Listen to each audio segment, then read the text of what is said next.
education system is predicated on the idea of academic ability. And there's a reason. The whole system was invented around the world. There were no public systems of education really before the 19th century. They all came into being to meet the needs of industrialism. So the hierarchy is rooted on two ideas. Number one, that the most useful subjects for work are at the top. So you were probably steered benignly away from things at school when you were a kid, things you liked, on the grounds you would never get a job doing that. Is that right? Don't do music, you're not going to be a musician. Don't do art, you won't be an artist. Benign advice. Now, profoundly mistaken. The whole world is engulfed in a revolution. And the second is academic ability, which has really come to dominate our view of intelligence because the universities designed the system in their image. If you think of it, the whole system of public education around the world is a protracted process of university entrance. And the consequence is that many highly talented, brilliant, creative people think they're not. Because the thing they were good at school wasn't valued or was actually stigmatized. And I think we can't afford to go on that way. In the next 30 years, according to UNESCO, more people worldwide will be graduating through education than since the beginning of history. More people. And it's the combination of all the things we've talked about, technology and its transformational effect on work, and demography and the huge explosion in population. Suddenly, degrees aren't worth anything. Isn't that true? When I was a student, if you had a degree, you had a job. If you didn't have a job, it's because you didn't want one. And I didn't want one, frankly. So, but now, kids with degrees are often heading home to carry on playing video games.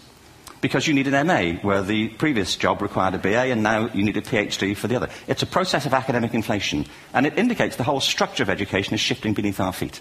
We need to radically rethink our view of intelligence. We know three things about intelligence. One, it's diverse.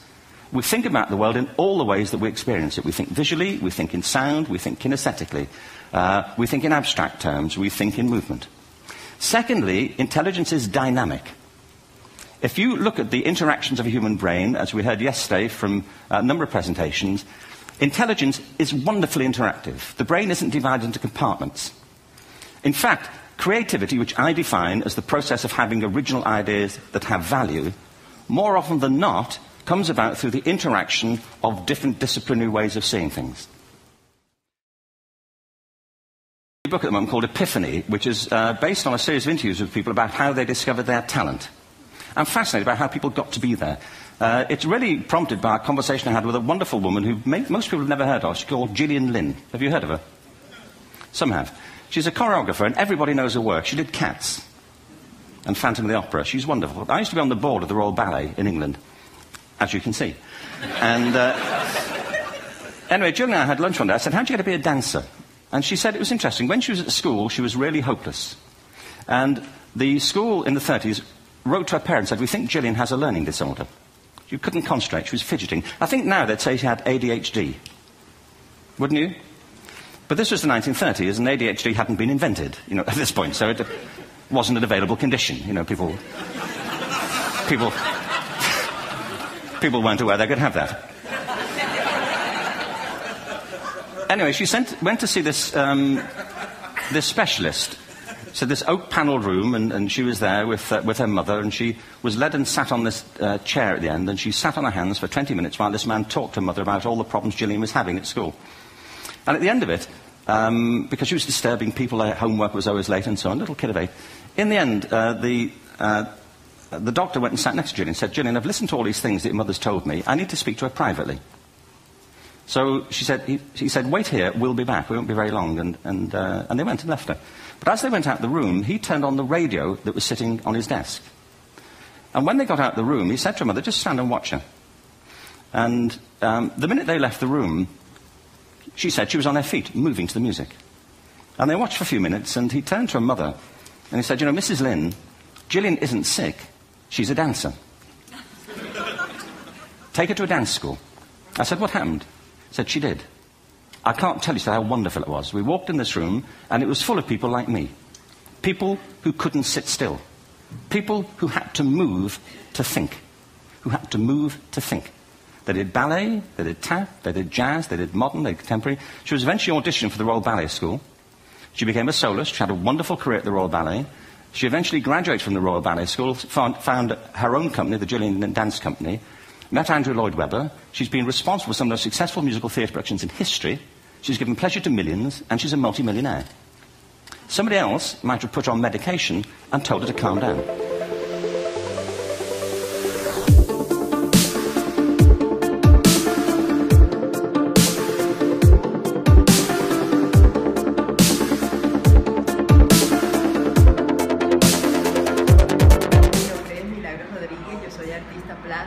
Docente universitaria hace más o menos unos 10 años aproximadamente, donde he tenido la oportunidad de desarrollar mi ejercicio de la docencia en diferentes materias teóricas y prácticas. A ver, yo considero que el ejercicio creativo es una acción fundamental para el ser humano, pero sobre todo para todos aquellos seres humanos que no logramos comunicarnos con la palabra, con el verbo. Entonces la imagen y la estructura gráfica se nos es dada como para desarrollar toda una serie de pensamiento abstracto que nos ayuda a conectarnos con los otros. Un docente, antes de hablar de creatividad, tiene que serlo y tiene que vivirlo en su propia vida, porque el que no sabe y no siente no puede hablar de absolutamente nada. Para que el estudiante, para que todas las personas interesadas en el desarrollo creativo sepan que la creatividad no es un producto que muchas veces se pueda comprar en un sitio, pero sí hay una serie de circunstancias que le ayudan a uno a construir o a identificar esos pasos que uno tiene que dar para llegar al final con un resultado que sea el esperado, altamente creativo, que debe tener una unidad, debe tener una universalidad en los códigos y debe ser de una interpretación, por así decirlo, o sea, no debe ser de interpretación única.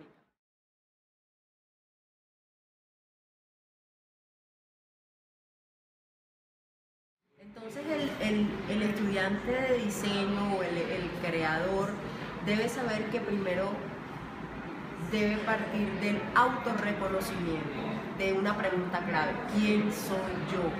¿Quién eres? ¿Qué quieres hacer con tu vida? ¿Qué es lo que te marca? ¿Qué es lo que te construye desde tu emotividad, desde tu silencio?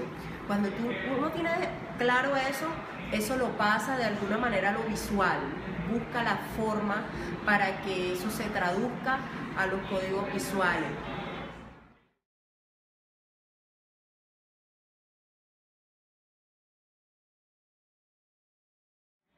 El concepto es fundamental. Existe la fotografía, el video, hoy en día los nuevos medios te dan la posibilidad de tener los objetos tal cual como son, pero no es suficiente, siempre hay que sumarle una idea, hay que sumarle una investigación, hay que sumarle todo un proceso que se construye no solamente desde la individualidad, sino que para que sea acertado el ejercicio creativo tiene que involucrar a otras personas para que enriquezca el proceso.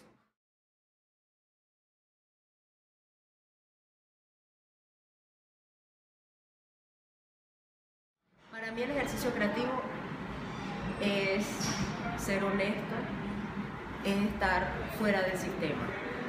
Una persona creativa dentro del sistema, yo creo que genera mucho conflicto, no puede fluir con total armonía ni con ritmo, que es prácticamente lo que es el acto creativo. Entonces, el sistema de alguna manera es la camisa de fuerza para poder fluir libremente en este ejercicio. Las estructuras, los dogmas, todo lo que nos pesa históricamente genera una incidencia en el ejercicio creativo, y por eso es tan importante ser conscientes de todas esas cosas, de todos esos factores que nos construyen.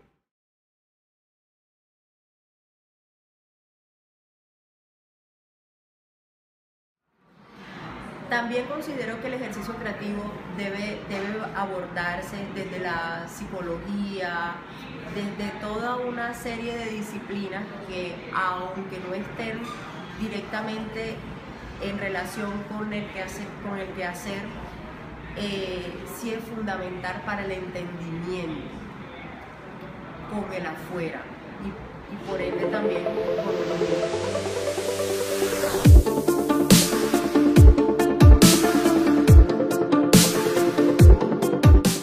Varias universidades de Latinoamérica, más el IED de Madrid, y uno de los objetivos principales era ser conscientes de que podemos afrontar de manera conjunta los desafíos que articularán el futuro de la enseñanza del diseño.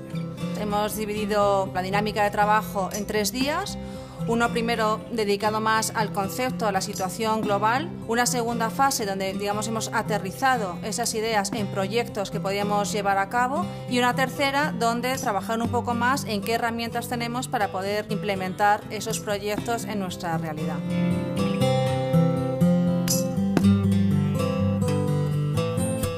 La sesión de trabajo se abrió con las conferencias de 3 gurús, que eran Francisco Jarauta, Pedro Moneo y Ángel Gavilón. La idea es que ellos abrieran lo que era el plano conceptual de todo lo que íbamos a trabajar el resto de los días. Digamos que en un tiempo muy corto, la emergencia de este nuevo universo ha transformado todas las tipologías, las teorías que, heredadas del siglo XIX, iban definiendo cómo estaba organizada la sociedad.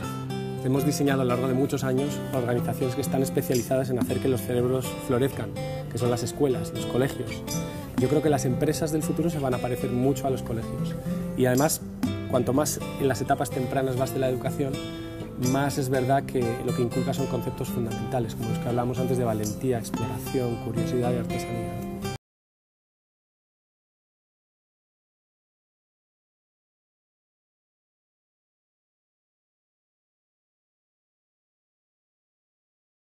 Un lugar donde uno empieza a ser otro que quien es y tiene por tanto una capacidad de ser artífice de su propia vida y no solo un artefacto.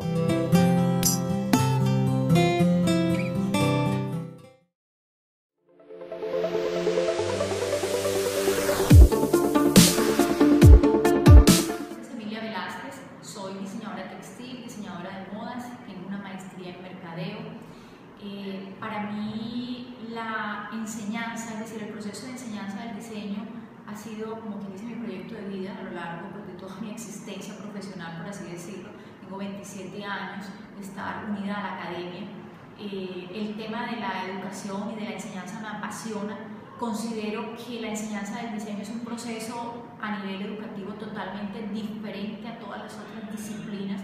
Requiere de subjetividad, requiere de un proceso personalizado. Estoy totalmente acorde o digamos que identificada con un proceso de co-creación donde el estudiante alimente su parte creativa con la experiencia de todos los interventores de un proceso, es decir, con el profesional, con el tecnólogo, con el mismo docente que lo instruye y lo orienta.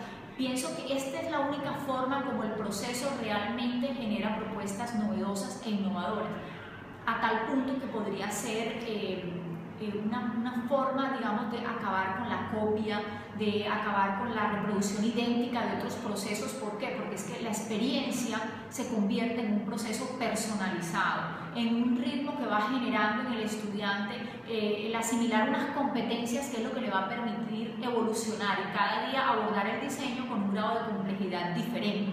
Es decir, estoy totalmente identificada con que la enseñanza del diseño es un proceso personalizado, diferente al de las otras disciplinas, que requiere de mucha entrega y digamos que de una dinámica pedagógica totalmente diferencial a los otros procesos.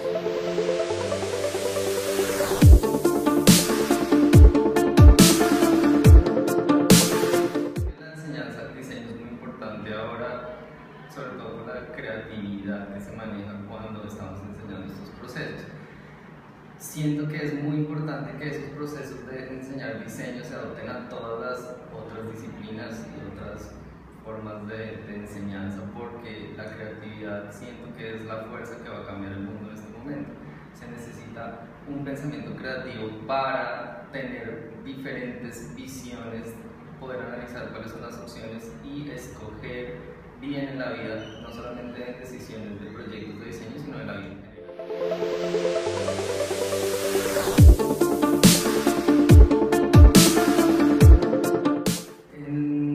A mí me gusta mucho en las clases cuando estamos trabajando en procesos de diseño, en solamente dar como un input al estudiante para que el estudiante trate con su creatividad de resolver el problema. Hay muchas maneras de resolver situaciones. Si nosotros trabajamos en desarrollar que los estudiantes sean creativos, ellos pueden encontrar muchas maneras de resolver esos problemas, no solamente enseñándoles la solución. El proceso que tenemos cuando enseñamos diseño, cuando los estudiantes están aprendiendo a diseñar, tenemos una metodología que es aplicable a absolutamente todas las estancias de la vida, donde podemos como comprender cómo podemos resolver problemas de una manera creativa.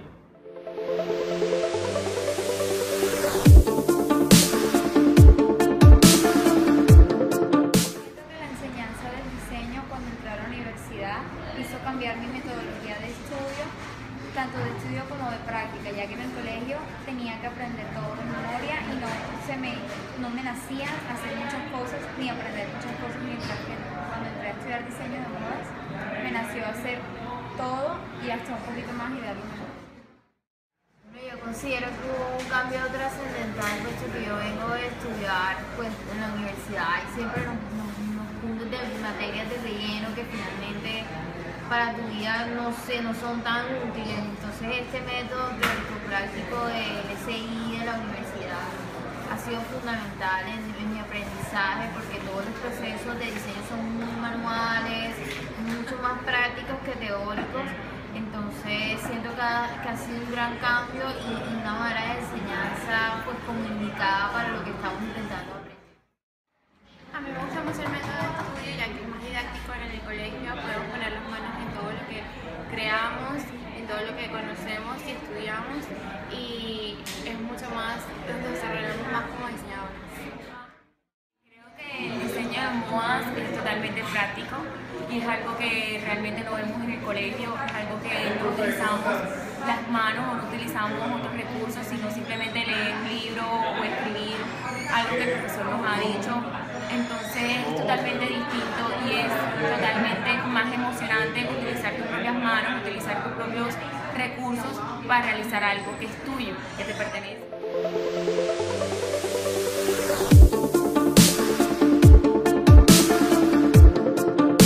Realmente es muy triste a veces encontrar, cuando un estudiante llega recién salido del colegio, la metodología tan estricta y de memoria que tienen al momento de llegar al salón de clases.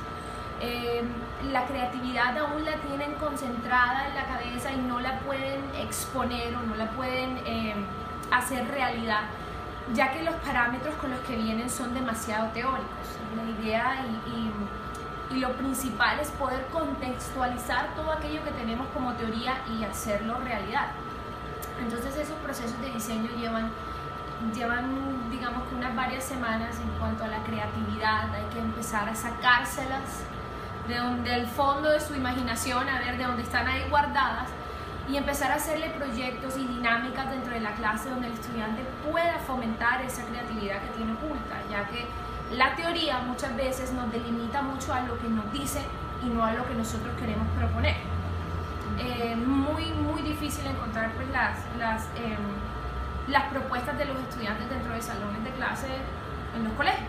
Eso no es, y en varias universidades que no son universidades creativas, no es común.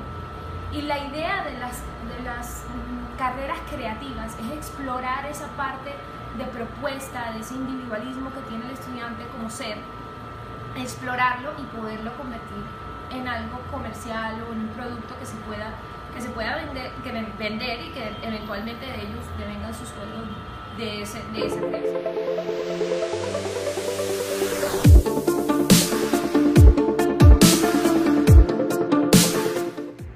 Hay un tema, y es que ahora nos encontramos en un momento peculiar donde los alumnos que llegan son alumnos que han vivido con la tecnología desde siempre.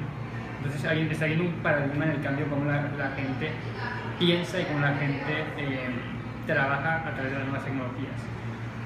Nos estamos encontrando que mucha gente se pasa directamente a las nuevas tecnologías y olvida un poquito el lado de la parte manual.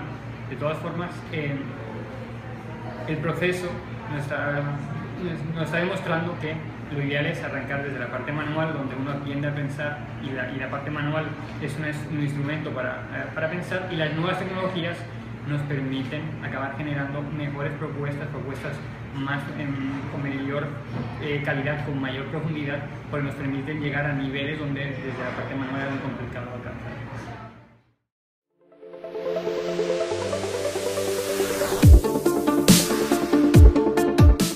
Es un elemento fundamental porque es muy complicado en el mercado laboral y en llegar a alcanzar todo lo que el mercado requiere sin estar utilizando esas nuevas tecnologías, porque por falta de tiempo, por nivel de exigencia,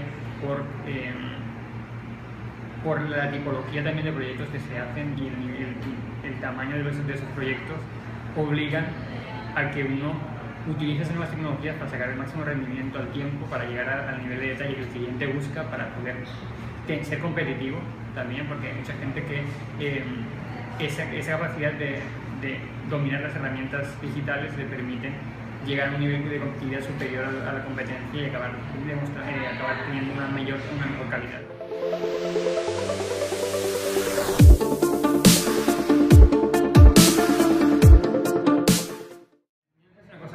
En ese caso es peculiar, porque realmente a día de hoy no haría falta que nadie nos enseñara esas nuevas tecnologías. En Internet encontramos tutoriales, encontramos la información necesaria para que nosotros pudiéramos desarrollar esas tecnologías, esos conocimientos. Pero debido a que la falta de tiempo, esas enseñanzas se centran sobre todo en mostrar las buenas maneras de trabajo para que el alumno saque el mejor rendimiento y tenga buenas costumbres de trabajo que le permitan en su vida laboral, desde la experiencia laboral, puedan sacar el mejor resultado con las tecnologías. Habitualmente siempre son clases teórico-prácticas donde se da una teoría y acto seguido se hace una práctica intentando que se parezca un poquito a lo que hacen en la vida laboral.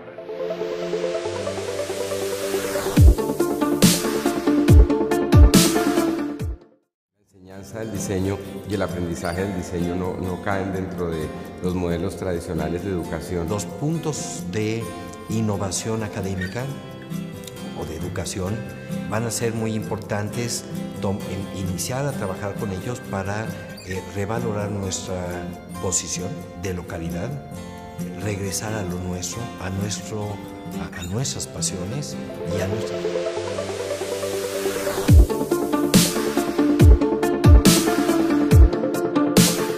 This morning about what happens if we move from design to design thinking.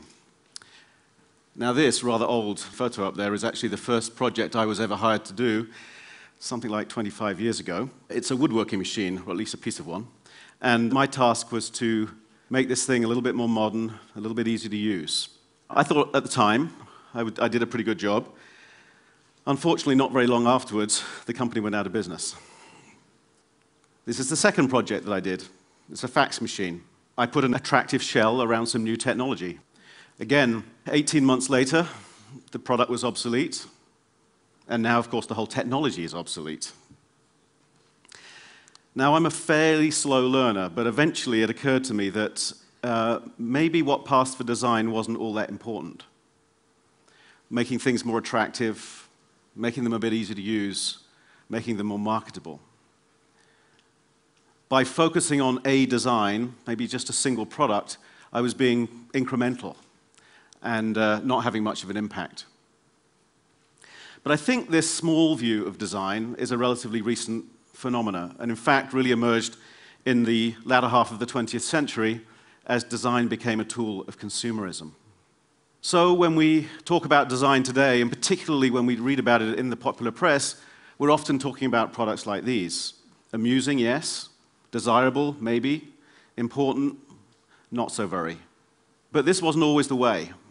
And I'd like to suggest that if we take a different view of design and focus less on the object and more on design thinking as an approach, that we actually might see the result in a bigger impact. Now, this gentleman, Isambard Kingdom Brunel, designed many great things in his career in the 19th century, including the Clifton Suspension Bridge in Bristol and the Thames Tunnel at Rotherhithe, both great designs and actually very innovative too. His greatest creation runs actually right through here in Oxford. It's called the Great Western Railway. And as a kid, I grew up very close to here, and one of my favorite things to do was to cycle along by the side of the railway waiting for the great big express trains to roar past. You can see it represented here in J.M.W. Turner's painting, Rain, Steam and Speed. Now, what Brunel said that he wanted to achieve for his passengers was the experience of floating across the countryside. Now, this was back in the 19th century.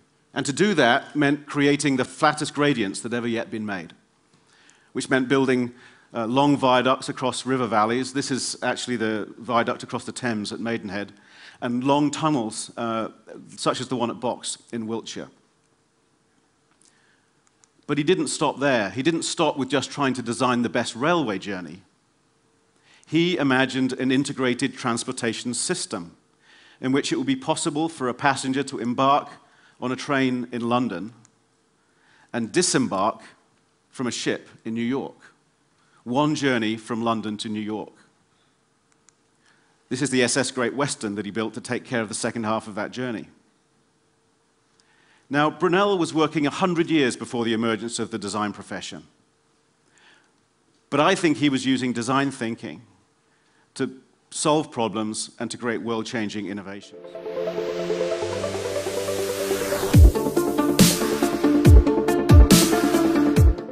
Design thinking es un poco, es crear, diseñar pensando mucho en la gente. ¿Sí? Entonces eso hace en las necesidades de la gente. Y en esta época en la que estamos nosotros ahorita, todo está cambiando tan rápido, entonces design thinking es muy útil, se puede aplicar mucho. Este señor Tim Brown también fue un ejemplo que es fácil de entender, y es que alguna vez él se graduó de diseñador y lo contrataron en una empresa de fotocopiadoras para diseñar una nueva fotocopiadora más moderna, que tuviera como más botones.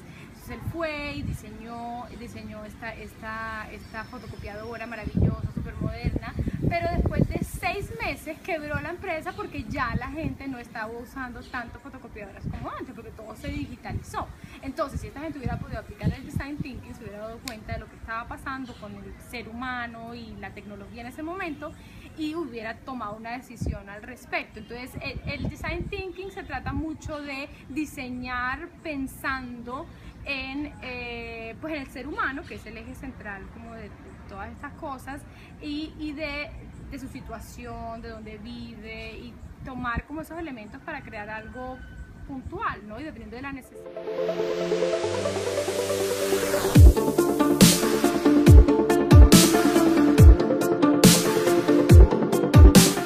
Is change. In times of change, we need new alternatives, new ideas. Now, Brunel worked at the height of the Industrial Revolution when all of life and our economy was being reinvented. Now, the industrial systems of Brunel's time have run their course, and indeed, they're part of the problem today. But again, we're in the midst of massive change. And that change is forcing us to question quite fundamental aspects of our society. How we keep ourselves healthy, how we govern ourselves, how we educate ourselves, how we keep ourselves secure. And in these times of change, we need these new choices because our existing solutions are simply becoming obsolete. So why design thinking? Because it gives us a new way of tackling problems.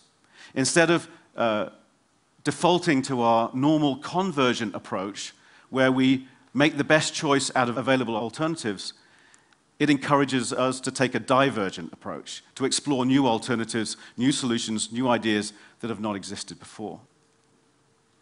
But before we go through that process of divergence, there's actually quite an important first step. And that's, what is the question that we're trying to answer? What's the design brief?